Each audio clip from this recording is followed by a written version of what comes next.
दोस्तों ID verification होने के लगभग 1 महीने के बाद आपको एडसेंस की तरफ से एक लिफाफा मिलेगा, यानी ये एनवेलप मिलेगा, जिसमें वो आपको एक पिन कोड भेजते हैं।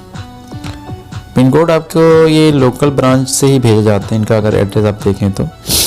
और इसमें ये जो नंबर होता है ये आपको अपने एडसेंस अकाउंट में लगाकर एक्टिवेट करना होता है। तो जैसे ये नंबर मुझे मिला है, तो अब देखते हैं ये कैसे हम इसको वेरीफाई करते हैं।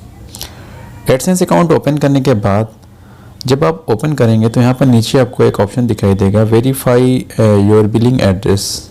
अगर आपको लेटर मिल गया है तभी यहाँ पे आप क्लिक करेंगे, क्योंकि ये काफ़ी कम अटेम्प्ट देता है आपको। तो यहाँ पर आने के बाद आपको अपना पिन डालना है, वही पिन डालना है जो आपको एनवेलप में मिला हुआ है। जो लोग रूरल एरिया में रहते हैं उनको मिलने में कम से कम 1 महीने या कम से कम 1.5 महीने भी लगते हैं, और जो लोग सिटी एरिया में रहते हैं उन्हें लगभग 15 से 10 दिन में भी मिल जाता है। देखिए इस तरीके से वेरीफाइड हो जाएगा। वेरिफिकेशन होने के बाद आप यहाँ पे इसको एक बार रिफ़्रेश कर देंगे।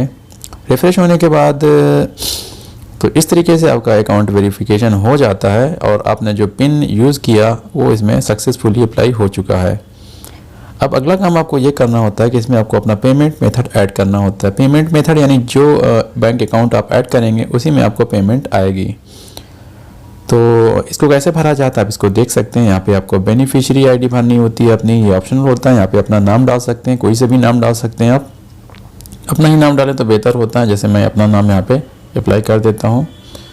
खाली भी छोड़ सकते हैं उसको, लेकिन यहाँ पर आपको नेम ऑफ बैंक अकाउंट डालना है।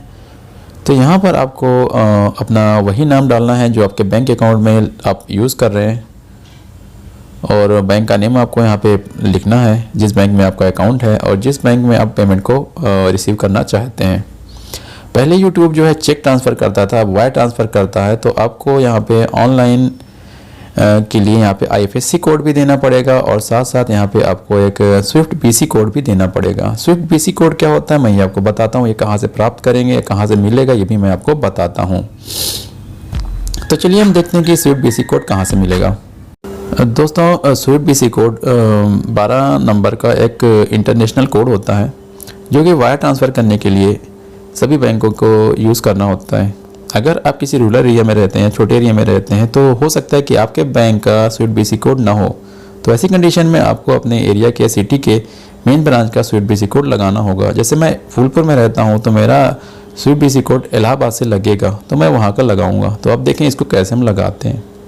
बैंक या अपनी बैंक के मेन ब्रांच का स्विफ्ट BC कोड पाने के लिए आपको एक वेबसाइट ओपन करनी होगी जिसे कहते हैं ifscswiftcodes.com। यहाँ पर आने के बाद आपको अपनी कंट्री सेलेक्ट करनी है, जैसे कि मैंने यहाँ पे इंडिया सेलेक्ट किया। इंडिया सेलेक्ट करने के बाद आपको डिटेल्स आ जाएगी, जिसमें से आपको सही डिटेल्स सेलेक्ट करनी है। आपको सबसे पहले अपने बैंक का नाम सेलेक्ट करना है। जैसे कि मेरे बैंक का नाम है स्टेट बैंक ऑफ इंडिया, तो मैं यहाँ लिस्ट में से स्टेट बैंक ऑफ इंडिया को सिलेक्ट करूँगा। तो ये मैंने सेलेक्ट कर दिया।